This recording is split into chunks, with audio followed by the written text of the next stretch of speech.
to do a tannin bath on your cotton fiber for it to properly uptake dye. I didn't know that, but luckily I learned it before I used my first cotton yarn to dye with, and I stuck with a high tannin natural dye of black walnut hulls. I've since learned that you can extract tannins from acorns.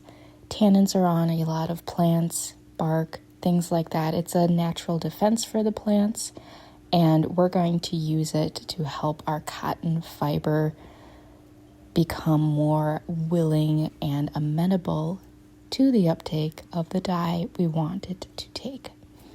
So essentially you want to break up your acorns a little bit. I'm using this blender. You can do this on the stove. When I read up on it, it recommended doing it on the stove at a medium temperature. Once they're mostly broken up, you will then add water. And then I will rinse and repeat that process until the water is fairly clear. Now, if you do have good, clean acorns, these had a lot of insect imperfections, so I didn't want to use them. I learned from the black forager that you can, once you extract all of the tannins, use the acorn meal and to use it to bake things like cookies.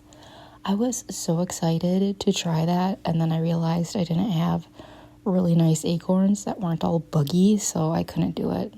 Bit of a bummer, but good to know.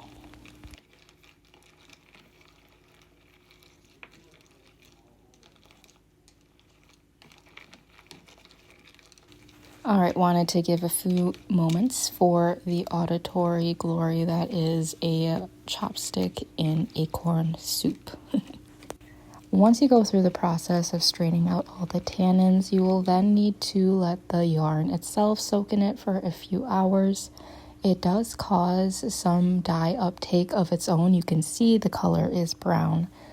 So that's something to keep in consideration when you're using cotton yarn to do other dyes, because it can affect that finished color. I'll leave you guys to the rest of this. I do have some crochet patterns on my Etsy, whimsycreativeamelia.com. Have a great day.